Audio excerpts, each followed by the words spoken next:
regardant mes vidéos, les amis, vous devez vous dire, mais est-il possible, Rob, d'acquérir un physique sans prendre de produits dopants? Bien évidemment que oui, mais pour ce faire, il vous faut connaître votre métabolisme, connaître votre corps et vos hormones et être encadré par le meilleur interlocuteur qu'il soit. Et bien évidemment, vous l'avez compris, cet interlocuteur, c'est moi. J'ai donc créé ce quiz pour me permettre d'apprendre à vous connaître. Vous avez une seule chose à faire, les amis, répondre et compléter le quiz.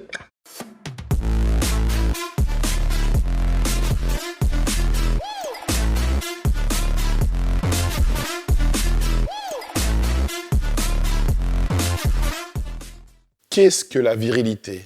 On associe souvent la virilité à un caractère sexuel ou à une force physique. Aujourd'hui, grâce à mon ami et l'un des plus grands auteurs du monde du fitness et de la musculation et du bodybuilding mondial, nous allons essayer de trouver des éléments de réponse à ce sujet d'actualité qui est « Qu'est-ce que la virilité ?» Avant toute chose, les amis, vous avez deux choses à faire. Vous abonner à la chaîne et bien évidemment mettre les notifications. Ceci étant dit, je vais faire mon intro légendaire qui plaît à tant et qui déplaît à tant d'autres. Les amis, si comme moi, quand vous rêvez le matin, vous avez la chance d'être de bonne humeur, car vous avez le bien le plus précieux qui existe, je ne parle pas de l'amour, je ne parle pas de l'argent, je parle bien évidemment de la santé et que de surcroît, les personnes que vous aimez, et n'oublions pas celles que vous n'aimez pas, sont également en bonne santé, on peut le dire officiellement, aujourd'hui est un nouveau jour, today is a new day. Bon Fred, rentrons dans le vif du sujet, est-ce que, il y a des PD qui sont virils? Bien sûr, la virilité du mâle, de l'homme, c'est de défendre son territoire, son groupe, qui porte en lui les mêmes gènes que lui, et qui sont les adaptations climatiques, les adaptations au milieu dans lequel ses ancêtres ont vécu et qui vont permettre à l'humanité, en tout cas son humanité, de continuer à vivre. C'est pour ça que quand on parle de virilité, cette virilité peut varier d'un pays à l'autre, d'une culture à l'autre et d'une ethnie. Il y a, je crois, 10% d'homosexuels masculins dans le monde, ça ne change pas depuis des générations. Et sur ces homosexuels, c'est en général une homosexualité. Si elle n'est pas génétique, elle est en tout cas génétique par la modification de la maman. Pas vraiment génétique, mais c'est des modifications hormonales de la maman qui impliquent cette homosexualité. C'est-à-dire, ça ne veut pas dire ne pas se comporter en homme, c'est-à-dire avoir une attirance sexuelle pour les hommes, ce qui est différent. Donc tu es en train de nous dire que l'homosexualité serait chimiquement due à la femme qui porte l'enfant et à une variation hormonale pendant sa grossesse. Voilà, ça c'est la base. Et ça ne veut pas dire que le mec se comporte en femelle, en femme, c'est-à-dire il va vouloir s'habiller un peu comme une femme, il va être très sensuel, aimant les caresses. Pas du tout. Tu vois qu'il y a des homosexuels, tu vas en salle, c'est des grosses brutos, ils pensent qu'à baiser comme des mecs, mais leur attirance sexuelle, ils vont se vider les couilles, tu vois, c'est ça, un peu l'homme primitif, quoi. Mais oui. Mais, par contre, ils sont attirés par des hommes. Ils n'ont pas un comportement efféminé. Il faut bien mettre de côté homosexualité et être efféminé. Et puis on peut être viril en étant homosexuel. Je connais des homosexuels qui n'apprécient absolument pas de se faire emmerder dans la rue, c'est d'avoir des gens qui viennent les agresser ou essayer de leur faire une prédation énergétique ou calorique, puisqu'un vol, c'est une prédation. Ils vont se comporter en vrai bonhomme, c'est-à-dire qu'ils vont péter la gueule aux mecs, ça n'a rien à voir. C'est l'orientation sexuelle. Donc oui, on peut être homosexuel et on peut être extrêmement viril, c'est-à-dire défendre son territoire et défendre son groupe. Un truc qui est marrant à voir, parce que les gens ne le savent pas. On attribue en général des valeurs viriles aux partis d'extrême droite. Il faut savoir que les homosexuels votent socialistes et après, ils votaient FN, mais beaucoup plus que la majorité des hétéros. Okay. Et c'est marrant à savoir. C'est parce qu'ils ont des valeurs viriles aussi, tu vois, entre eux, d'entraide, tout ça. Donc, faut pas confondre, tu vois, homosexualité et être efféminé, se comporter comme un être faible qui va subir. Qu'est-ce que tu penses des jeunes de banlieue qui, eux, utilisent cette expression pour signifier leur virilité « je suis pas un PD », alors qu'ils traînent qu'en meute, ils traînent qu'entre hommes, ils traînent dans des immeubles entre hommes, ils sont dans des voitures entre hommes, ils sont dans des chichas entre hommes, ils ne sont essentiellement qu'entre hommes. Et, bon, pas tous, mais certains ont une image de la femme qui est simplement là pour assouvir leurs besoins. Donc, est-ce qu'on peut les qualifier de virils parce que c'est l'image que la société nous renvoie d'eux et l'image qu'eux également veulent renvoyer à la société? Alors, le problème, c'est que traîner entre mecs et rechercher ces relations hiérarchiques entre mecs, c'est pas vraiment être viril, c'est souvent être pas abouti. C'est la recherche du père. Et la recherche du père, de l'image virile, peut des fois sombrer dans la recherche presque homosexuelle par un manque. Ces hommes qui aiment se retrouver entre eux, alors il n'y a pas que les types de banlieue, il n'y a pas que les racailles de banlieue qui traînent entre mecs, hein. Il y a aussi les bikers, par exemple, les skinheads. C'est une façon aussi de défendre un territoire, mais on défend ce territoire entre mecs dans un système hiérarchique. On va aduler le chef, hein, on voit que le chef, le caïd, hein, le caïd de la cité, c'est celui qui est admiré par les autres, hein. Lui, c'est le chef. Pareil avec les skinheads, pareil avec les bikers. Quand tu vois l'ordre hiérarchique des bikers, on y rentre, d'abord on fait la vaisselle, on nettoie. Est-ce que être soumis dans un ordre hiérarchique, c'est la virilité? La grande question est là. Et on passe souvent, dans ces groupes-là, par en vérité, un désir de repère paternel, un désir d'admirer l'homme dont on n'a pas le modèle. Forcément, le père est peut-être parti, il n'est pas là, on n'a personne pour défendre le territoire, où il a manqué de virilité, et on recherche la virilité, et on se retrouve, en fin de compte, dans une démarche qui est presque homosexuelle, c'est-à-dire une adoration du culte viril, tu vois, et on en oublie les femmes. Et c'est un véritable problème. Dans ces groupes, c'est des groupes qui ne traînent qu'entre hommes, souvent, qui font l'amour entre groupes de mecs avec des nanas avec, souvent. L'époque des tournantes. On baisait des petites nanas qui étaient un peu sous influence ou drogue ou attirées par le chef, et on montrait à ses potes qu'on faisait passer la nana. C'est pas de la virilité. La virilité, c'est d'avoir sa femme et ses enfants, défendre son territoire et protéger son territoire et ses femmes et ses enfants. Je dis ses femmes et ses enfants parce que on peut être bigame, polygame. L'important, c'est défendre femmes et enfants et territoire, et le groupe aussi. Et des fois, dans ces groupes, on se perd, et on voit aussi beaucoup arriver dans ces groupes des types qui sont en vérité des homosexuels refoulés, qui recherchent la virilité dans ces affrontements guerriers, qui sont des combats, des chocs, qui sont en vérité des prémices à des pénétrations rêvées qu'ils ne feront pas. Est-ce qu'aujourd'hui, dans notre société, la virilité, c'est plus des mots que des actes? Maintenant, oui.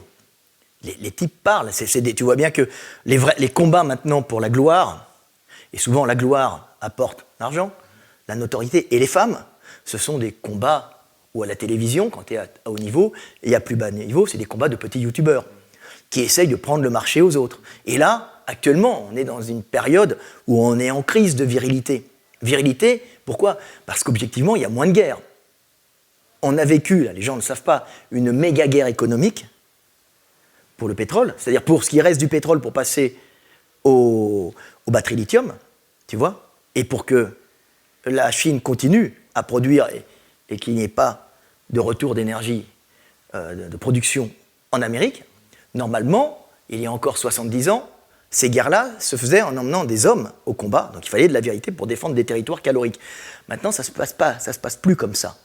Donc on a une espèce de virilité agressive qui ne sert plus à grand-chose, tu vois. En vérité, elle peut servir, on ne sait jamais. Elle est encore présente. Mais les hommes se retrouvent avec cet excès de virilité, ils ne savent pas quoi en faire. Donc on leur dit c'est pas bon, c'est pas bien, le combat, mais nous on est fait pour combattre, depuis la nuit des temps, défendre le territoire et les femmes. Et c'est pour ça que maintenant les combats se font par la parole. On salit l'autre sur Internet. On attaque son collègue en essayant de le diminuer, tu vois. Ou on encense certains pour prendre de la notoriété. Ça, c'est des combats de jeunes, hein. Quand à mon âge, tu t'en fous. Le but, c'est de retransmettre ce que tu as pris au monde. La vraie virilité, c'est ça. C'est j'ai pris au monde, et maintenant je redonne au monde, c'est-à-dire à ma communauté, pour que l'humanité perdure. C'est la virilité au top. Les mecs qui rêvent d'un monde de guerriers, le guerrier, malheureusement, la plupart du temps, c'est pas celui qui a accès le plus aux femmes. Celui qui a accès aux femmes, c'est celui qui dirige les guerriers. C'est le chef des guerriers, c'est le politique, T'as qu'à voir la vie des rois, la vie des politiques, c'est eux qui ont les maîtresses. Les guerriers, on les envoie se faire tuer. Ouais, et eux, ils ont des relations avec... Et eux, ils ont des relations avec les femmes de petite vertu, les prostituées, et c'est très dur d'être au combat et d'avoir des femmes. C'est connu. Hein, puisqu'une femme veut de la stabilité. Et tu ne peux pas aller combattre en permanence dans un milieu, alors, même les mecs de cité, hein, c'est pas évident quand tu as une vie qui n'est pas stable d'avoir des nanas. Tu vas en prison, une femme, elle n'aime pas un homme qui va en prison. Au début, quand elle est jeune, elle aime bien le mec qui se la joue, mais elle va vite voir, parce que la femme est intelligente, où est son intérêt. Son intérêt, c'est la stabilité, tu vois. C'est ça, la vie. Donc, et au début, elles ne connaissent pas, parce que le mec qui s'imposait, au début, c'était le mec viril qui pétait la gueule à tout le monde. Sauf que le monde a quand même changé. C'est un peu plus subtil maintenant. Mais aujourd'hui, dans nos sociétés, je parle de la France, on a tendance à cataloguer les gens virils, les gens qui sont plus de droite, et les gens qui ne le sont pas, bobos, d'extrême gauche, par exemple. Il y a beaucoup de pensants d'extrême droite qui qualifient les gens qui ne sont pas virils, d'après leurs caractéristiques... Comme gauchistes. Comme gauchistes. Mais alors, oui, parce que le gauchisme, ce n'est pas la défense du territoire. En France, le gauchisme, c'est j'ouvre les frontières, on est tous égaux. On n'est pas tous égaux. On le voit bien, c'est du mensonge. Mais on dit qu'on est tous égaux et on accepte tout le monde. Ça, c'est féminin. Pourquoi ? Parce que dans la grande lutte pour la vie, la femme, c'est quoi son intérêt ? C'est d'avoir les hommes qui s'affrontent pour elle et elle prendra le plus puissant. Ouais.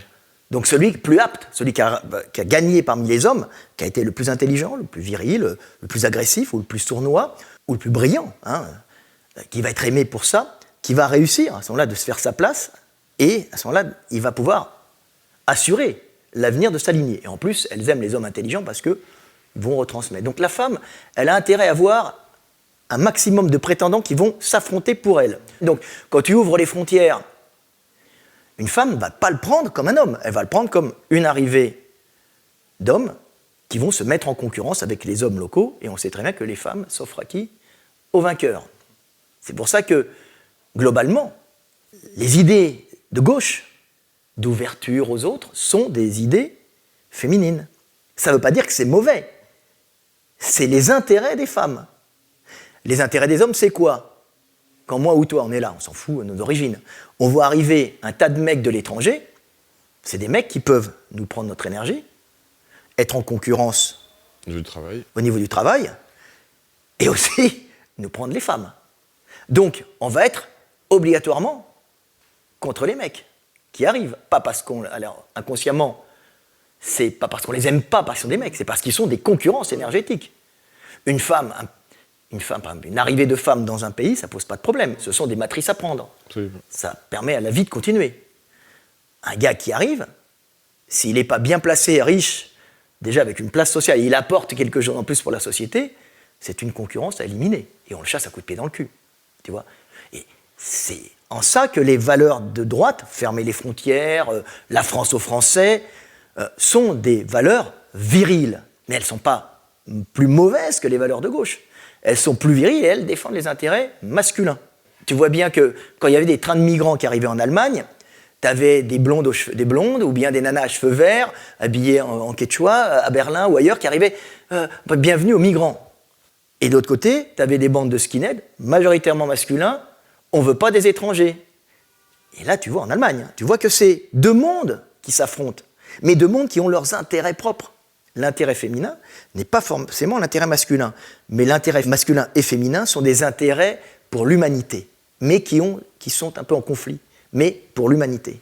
Donc tout ce que tu dis est très intéressant, donc, ce qui veut dire que la pensée de gauche est une pensée féminine donc, qui est dévirilisante, et la pensée de droite est une pensée qui est là pour valoriser la virilité de l'homme, et en tout cas l'imposer. Donc, si je reprends tout ce que tu dis, dans notre ère la plus proche, on peut dire que le paroxysme de la virilité de notre ère, bon, ça va choquer les gens ce que je vais dire, ça a été l'Allemagne, conduit par Adolf Hitler et le Troisième Reich. Le Troisième Reich. Oui, mais la virilité européenne, la virilité africaine n'est pas la même. C'est vrai que c'était une virilité, un état viril, d'ailleurs, ils en payent le prix très fort, puisque maintenant, le féminisme allemand est passé, hein, parce que cette virilité excessive On a vu ce que ça a donné. On défend notre territoire, on élimine ceux qui ne sont pas du groupe et de la race. Hein, hop, donc on est pur, ouais, on est pur. On est pur, on reste entre nous. Alors, d'un autre côté, ils n'accueillaient pas de matrice étrangère. Ils étaient dans une espèce d'eugénisme et de reproduction dans la race qui est un délire de l'époque avec les approches scientifiques qu'on commençait à venir sur la génétique. Ils ne connaissaient pas les gènes comme on connaît maintenant, mais l'approche raciale tirée de la science de l'époque, qui était en réalité, c'est une hérésie, c'est complètement dingue. Mais on peut dire, oui, c'est viril. C'est viril, ça veut dire qu'on défend le territoire, mais par contre, on ne prend pas les matrices étrangères. On fait de l'endogamie. Ce qui n'est pas la meilleure des solutions en réalité, parce que pour qu'un peuple s'adapte à un milieu, il est toujours obligé de recevoir des gènes extérieurs qui lui permettent de renouveler le patrimoine génétique et de mettre dans ce patrimoine génétique de la nouveauté génétique permettant au groupe d'affronter un changement de milieu qui peut survenir. C'est comme ça que l'homme survit. Donc isolation, adaptation, métissage. Isolation, adaptation, métissage, ce qu'il y a moins maintenant avec tous les transports, mais on le retrouve quand même. Mais la virilité, cette virilité masculine, tu vois, c'est nous combattons, nous faisons sortir les ennemis, les hommes travaillent, les femmes sont à la maison. C'était quoi le Troisième Reich? C'était l'homme au travail, la femme à la maison. Et nous combattons pour nos femmes, notre territoire, et nous allons prendre l'énergie aux autres. Donc, c'est très intéressant que tu nous as parlé de l'Europe, mais en ce qui concerne l'Afrique, bon, moi qui suis africain, la femme a une place vraiment prépondérante dans le groupe. Oui. La femme est mise à l'honneur, même également la personne âgée également est mise à l'honneur, à la différence de l'Europe où quand on vieillit, t'as un rebut de la société, on ne calcule même pas. Pas en Allemagne. Bon, en tout cas, pour d'autres pays d'Europe, c'est le cas. Donc, en ce qui concerne l'Afrique, la virilité... Elle ne s'exprime pas de la même façon. Voilà, tout à fait. Donc, est-ce que tu peux nous en parler? Alors, la virilité africaine, et c'est pour ça que le problème, c'est que nous, les Français, moi je parle pour les francophones, hein, ne conçoivent pas la virilité française comme la virilité africaine. Mmh. En Afrique, l'homme, il défend le territoire. Il est là, c'est le politicien, il défend le territoire. Et il a du temps libre, il parle. Il est des fois artisan, il est philosophe, il parle beaucoup. Il crée des alliances entre les mecs, il discute, et il défend son territoire des autres gars. Il y a beaucoup de racisme en Afrique, c'est-à-dire racisme entre ethnies, entre les groupes ethniques. Il y a énormément de variations génétiques en Afrique, et de groupes ethniques différents aussi en Afrique. Et la différence entre l'Africain, le mâle africain et le mâle européen, c'est que le mâle africain est rarement à la production. C'est-à-dire que on va prendre ça pour de la nonchalance et de la paresse. C'est les femmes qui bossent. C'est les femmes qui bossent. Alors les mecs disent, c'est dégueulasse, les femmes elles bossent, tout ça. Mais non, lui il défend le territoire, il est costaud, il est bien, il est viril. Il a intérêt à être costaud et viril pour montrer qu'il a un bon taux de testo et qu'il peut se reproduire facilement. C'est pas... Mais c'est la femme qui fait les travaux agricoles, c'est la femme qui fait les courses, c'est la femme qui fait à manger. Voilà. Et qui élève les enfants. Qui élève les enfants, voilà. Après, le père prend les enfants dans le groupe de mecs quand il arrive. Mais il ne travaille pas, le mec. Il travaille peu. Il bâtit peut-être la case, il fait trucs, mais c'est pas sa fonction. Il n'est pas dans la production énergétique. Celles qui sont à la production, c'est-à-dire qui s'occupent de l'élevage des petits animaux, de la production agricole, des végétaux, le mil, le tape, comme ça, c'est les femmes. Pour l'Européen, quand il va voir un Africain, l'Africain, ok, il est costaud, il est viril physiquement, il peut être violent pour défendre son territoire, mais il va avoir un côté très efféminé, en ne travaillant pas, en dansant, quand il va séduire une femme. Comment un Africain va séduire une femme? Il ne va pas séduire une femme en montrant sa maison. Il n'a pas besoin de maison, il fait beau. Si tu veux, il fait beau partout, c'est le village, ça appartient à la communauté, on n'en a rien à foutre. La valeur, la propriété individuelle n'a pas beaucoup de valeur en Afrique. C'est le territoire tribal et ta capacité de production. Donc ils ont de quoi survivre, ils n'ont pas cet attachement à la territorialité individuelle, à la propriété individuelle comme l'Européen. Lequel des deux, au bout du compte, peut mieux s'adapter au monde qui l'entoure? Lequel des deux peut le mieux survivre, tout simplement? Alors, le véritable problème qu'on a eu avec cette virilité actuelle, c'est défendre son territoire, aller chercher l'énergie, c'est que, avec l'industrialisation, les progrès technologiques générés par les hommes, majoritairement générés par les hommes, puisque la femme s'occupe de faire de la gestion interne de l'énergie que ramène l'homme, en Europe, je parle. Elle fait la gestion interne de ce que rappelle l'homme. C'est pour ça que des femmes dans politique sont souvent pas mauvaises, parce qu'on leur donne un budget, elles doivent gérer, comme on prend l'énergie que le père ramène et on le distribue aux enfants. Tu vois ? L'homme, il ramène l'énergie, il en garde tout le temps un peu pour lui, pour repartir, sans le dire à sa femme, à la conquête d'énergie, mais la femme gère bien. Et l'homme était là pour la conquête énergétique. Le problème, c'est qu'avec ses inventions technologiques, la femme n'a plus son rôle à la maison.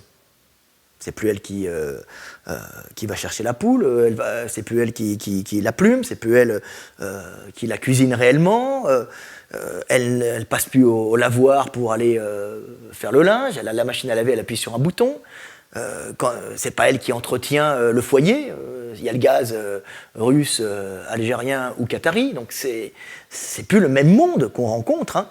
Mais ce qui s'est passé, c'est que les femmes, ayant été à cause de l'industrialisation, les hommes n'étaient plus au champ, ils étaient à l'usine, puisqu'on a industrialisé avec les énergies fossiles qui sont arrivées, le travail humain n'a plus de valeur et l'attraction animale non plus. On a trouvé des façons de pousser les charrues, de faire avancer les véhicules et de ramasser les épis de blé. On n'avait plus besoin d'hommes quasiment. Donc les hommes se sont trouvés à la production. Il y a eu cette explosion de l'industrie avec les hommes qui sont partis se vendre dans les usines. Mais bon, les femmes n'avaient aussi après progressivement plus de fonction à la maison, précisément, à cause des progrès technologiques. Et à ce moment-là, qu'est-ce qu'elles ont fait, les femmes ? La bonne idée, c'était de les reprendre pour concurrencer les hommes dans le milieu du travail, pour faire baisser les coûts de production. Donc elles sont devenues des concurrences à l'homme. Elles peuvent se lancer maintenant dans le travail. Elles peuvent aussi choisir l'homme qu'elles veulent. Tu ne penses pas que c'est ça qui a un peu dévirilisé, c'est ça qui a dévirilisé les hommes. Dévirilisé l'homme en Europe ? Oui, c'est-à-dire que l'homme, la femme, a perdu sa place, mais on a trouvé une autre en concurrençant l'homme. Et l'homme, qui avait comme place d'aller à la conquête du monde pour chercher l'énergie pour la femme, se retrouve sans fonction, dévirilisé, c'est-à-dire il ne va plus défendre le territoire et le conquérir, puisque les femmes sont elles-mêmes dans la conquête énergétique et n'ont plus besoin des hommes, et même plus besoin d'éduquer leurs enfants, puisque l'État prend en charge l'éducation de tes enfants. Donc, la femme étant rentrée directement comme concurrente, mais pas de sa faute, c'est pas voulu, hein, c'est pas l'homme qui a mis la femme en domination, c'est que le monde était comme ça parce qu'on ne pouvait pas faire autrement. C'était la meilleure option, ce sont des systèmes organiques. Et elle se retrouve en concurrence directe avec l'homme, et elle n'a besoin d'hommes que pour se faire ensemencer. Il y a encore quelques dizaines d'années, c'était pas possible de faire ça. On devait se farcir son connard toute la vie, tu vois, et toi, tu devais te farcir ta connasse toute la vie aussi, si tu voulais, parce que tu avais la pression sociale donnée par l'Église, le mariage et la reconnaissance de l'union des époux devant Dieu, ce qui en vérité devant la communauté. Ce qui permettait, en vérité, d'une façon très subtile, d'empêcher un mec de se barrer, tu vois, en abandonnant sa femme et enfant, et qui montrait bien à la communauté qu'en cas du décès d'un des individus, il fallait les aider parce qu'ils avaient été unis par le mariage, ils appartenaient à la communauté. Pour terminer, on va faire quand même un crossover avec notre sujet de prédilection qui est la musculation, et toi qui est ton métier et le mien également. Aujourd'hui, pour les jeunes, l'image de la virilité, c'est plutôt l'image des péplums d'antan. Barbus, musclés, les hommes sont très apprêtés quand ils vont à la salle, ils portent tous des vêtements hyper moulants, bon moi aussi également je peux le faire, on porte des stringers, on veut être auto-bronzé, on a le tatouage bien placé, on prend également des produits dopants pour se viriliser.